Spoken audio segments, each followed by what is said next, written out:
स्वामी राम भद्राचार्य गीता को मानव मूल्यों का महान ग्रंथ मानते हैं। उनके अनुसार गीता मनुष्य को सिखाती है समत्व,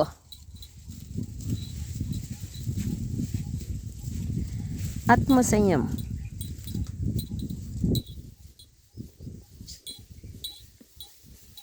अहंकार का त्याग,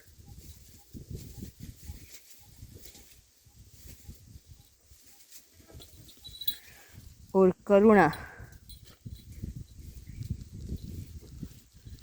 और दया।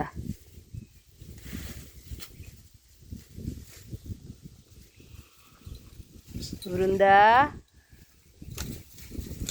બોલાવીએ એટલે સીધી રાધા લક્ષ્મી કેવો ઘેઘૂર વડલો છે. મારી ગાયોની પાસે બેસીને અસાઇનમેન્ટ લખું છું, ફળની આશા વગર. અધિકાર રસ્તે માં ફલેશું કદાચન, એવું જ છે.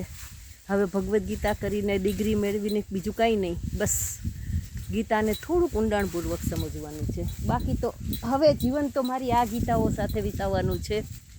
અને જ્યાં આ છે ત્યાં કૃષ્ણ ક્યાં દૂર હોય, અહીંયા જ છે આસપાસ, મારી વૃંદાની પાસે, મારી રાધાની પાસે મોજ છે. મસ્ત વડલાની ડાળે પક્ષીઓ બોલે, ગાયો બોલે. ભાર વગરનું ભણતર આને કહેવાય. જય શ્રી કૃષ્ણ.